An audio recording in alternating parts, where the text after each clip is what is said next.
Now, you probably noticed I don't feel about that war the way we were told we were supposed to feel about that war, the way we were ordered and instructed by the United States government to feel about that war. You see, I'll tell you, my mind doesn't work that way. I got this real moron thing I do. It's called thinking. And I'm not a very good American because I like to form my own opinions. I don't just roll over when I'm told to. Sad to say, most Americans just roll over on command. Not me.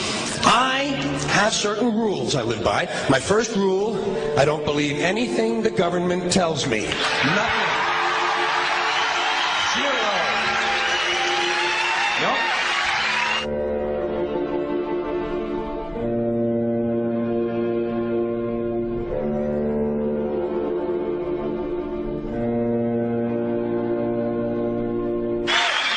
And I don't take very seriously the media or the press in this country, who in the case of the Persian Gulf War were nothing more than unpaid employees of the Department of Defense, and who most of the time function as kind of an unofficial public relations agency for the United States government.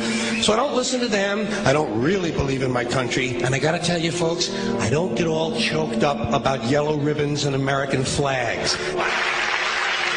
Now, to balance the scale, I'd like to talk about some things that bring us together. Things that point out our similarities instead of our differences. Because that's all you ever hear about in this country is our differences. That's all the media and the politicians are ever talking about, the things that separate us, things that make us different from one another. That's the way the ruling class operates in any society. They try to divide the rest of the people. They keep the lower and the middle classes fighting with each other so that they, the rich, can run off with all the fucking money. Fairly simple thing, happens to work. You know, anything different, that's what they're going to talk about. Race, religion, ethnic and national background, jobs, income, education, social status, sexuality, anything you can do, keep us fighting with each other so that they can keep going to the bank. You know how I describe the economic and social classes in this country? The upper class keeps all of the money, pays none of the taxes. The middle class pays all of the taxes, does all of the work. The poor are there just to scare the shit out of the middle class. Keep them showing up at those jobs. Politicians know that word. They use it on you. Politicians have traditionally hidden behind three things: the flag, the Bible, and children. No child left behind. No child left behind. Oh, really? Well, it wasn't long ago you were talking about giving kids a head start. Head start, left behind? Someone's losing fucking ground here.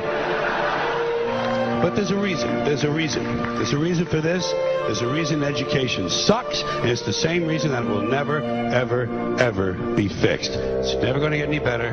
Don't look for it. Be happy with what you got. Because the owners of this country don't want that. I'm talking about the real owners now.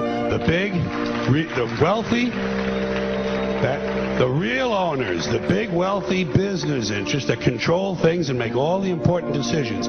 Forget the politicians. They're irrelevant. The politicians are put there to give you the idea that you have freedom of choice. You don't. You have no choice. You have owners. They own you.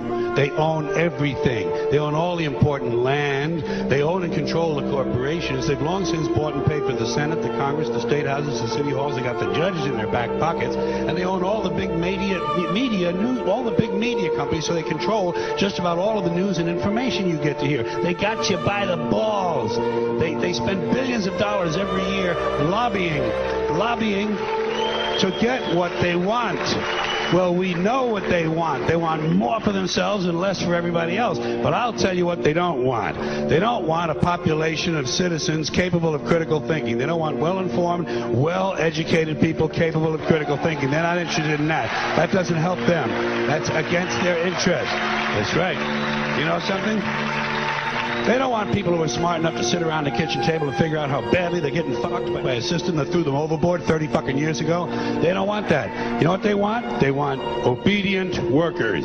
Obedient workers, people who are just smart enough to run the machines and do the paperwork, and just dumb enough to passively accept all these increasingly shittier jobs with the lower pay, the longer hours, the reduced benefits, the end of overtime, and the vanishing pension that disappears the minute you go to collect it. And now they're coming for your Social Security money. They want your fucking retirement money. They want it back so they can give it to their criminal friends on Wall Street. And you know something? They'll get it. They'll get it all from you sooner or later because they own this fucking place. It's a big club, and you ain't in it.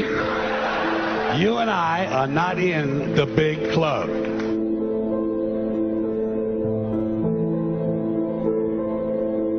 The greatest form of control is where you think you're free when you're being fundamentally manipulated and dictated to. One form of dictatorship is being in a prison cell and you can see the bars and touch it. The other one is sitting in a prison cell but you can't see the bar, you think you're free. What the human race is suffering from is mass hypnosis. We are being hypnotized by people like this. Newsreaders, politicians, teachers, lecturers. We are in a country and in a world that is being run by unbelievably sick people. The chasm between what we're told is going on and what is really going on is absolutely enormous. The greatest hypnotist on planet Earth is a oblong box in the corner of the room. It is constantly telling us what to believe is real. Historically, the control and manipulation of political opinion has been the Freemasons' main weapon in gaining control of countries and states. Once in control of the rulers and politicians of a country, laws and political structures could be changed in accordance with their agenda. However, since restricting the body does not necessarily mean restricting the mind, the Freemason recognizes that their plan for a global government hinges completely on subduing the masses to their agenda, and thus eliminating opposition to their cause. And the greatest threat to their plan, posing more danger than any army or law, is the threat of a free-thinking mind.